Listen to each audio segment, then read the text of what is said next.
All right, so on the last slide, we went ahead and we adjusted this. Now what I want to do is adjust my logo. So a couple things with this. I actually replaced this with what I gave you before. I actually replaced it because I want to teach you something. So this picture now, it doesn't have a transparent background. It's actually white. So it's a character on a white background, which wouldn't be very good for a website because I want just the character, right? So this is actually, it is a PNG file, but there's no transparency. So what we're going to do with this one is we're actually going to go ahead and make it transparent, right? So that's what we're going to do. So let's go ahead and again, we'll open up Photopea, all right, like we did last time. And I'm just going to, well, actually, I'll leave that open so you can see how to close out of it. So we'll do File, Open.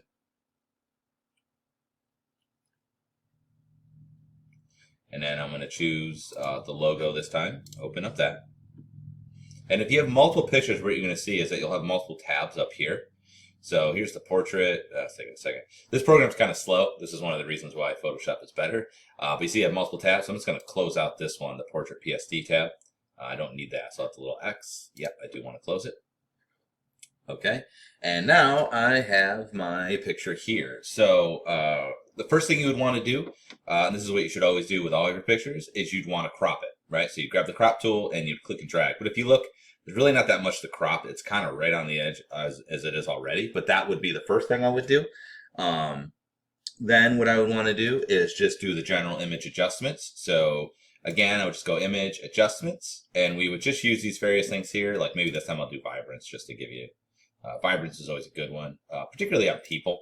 It'll add like a little glow, if you will. So if I up the Vibrance, I don't know how much it's going to do on this illustration. Oh, if I turn it off, see how it made it a little more, it's subtle. Okay, so we'll do Vibrance, but you would add any kind of adjustments that you would want from then on. And then the last thing I want to do, so you do the same things you did in the last time. And then what we want to do is I want to take this white background out. So there's a bunch of different ways of doing it. I'm just going to show you one way to make it hopefully easier. We could try this tool first, which this is object selection.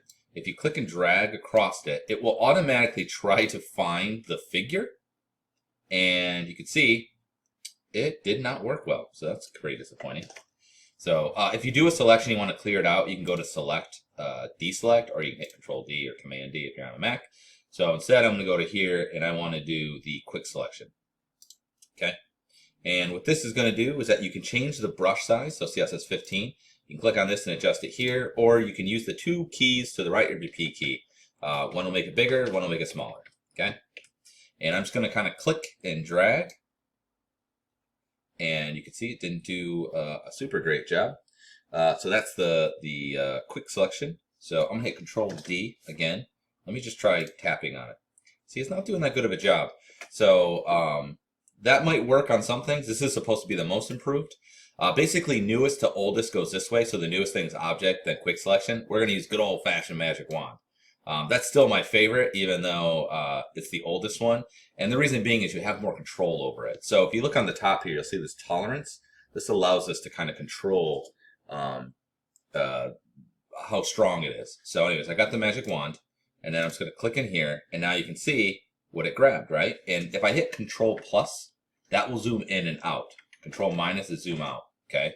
That's quite a bit, actually. So you can see it's doing that much. But what I could do is I could adjust this and make the tolerance, actually I'd want to make it smaller, I think. So let's do the tolerance of like 3. Okay, I'm going to hit Control D, clear the selection, and now let's click again. And this time, maybe I want to go higher. Let's see. Click off. Oh, I want to go higher apparently. So, okay. Oh, it was a 200. That's weird. I think the other one goes that high. So let's try 70. So I'll just click on it. There we go. That's a little bit better. So 70 went pretty far in.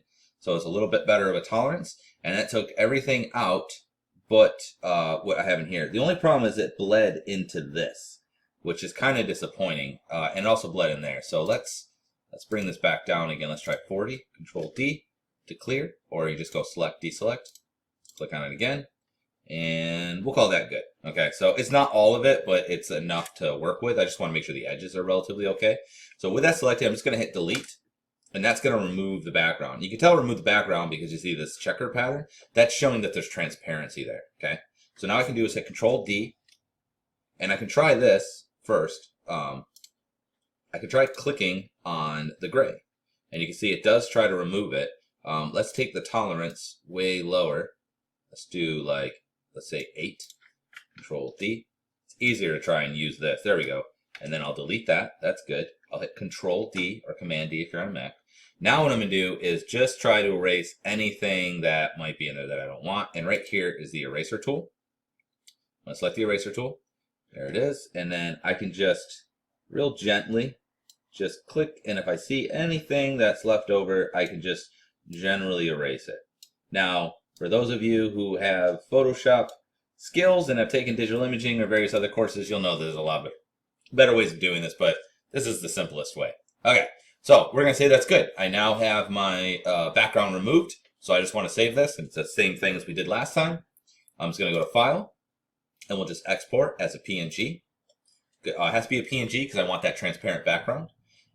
This all looks fine. Oh, I didn't scale it. I forgot to scale it first. Let's scale this real quick first. Should have done that before I did the rest of this, but it doesn't really matter that much. Let's go image size, and let's just go ahead and do, I don't remember what size I did in the tutorial.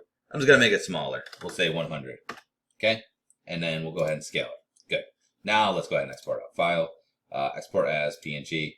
I just noticed it when I saw it up here, and that's all fine. So we'll hit save, and it's going to again put it here. So I'm once again just going to go show in folder, and I will minimize this, and I will set this over here. Come on. All right, so here's my downloads. I'm just going to go ahead and grab my logo, delete it here, own logo, and then just drop and drag the new one in. And now you can see actually, see how the background actually turns blue too? Before it was white in here. So now you can tell that it's transparent except for the character itself. And so now the logo's set up. And that's how you would generally, in a real kind of quick, rough way, remove the background.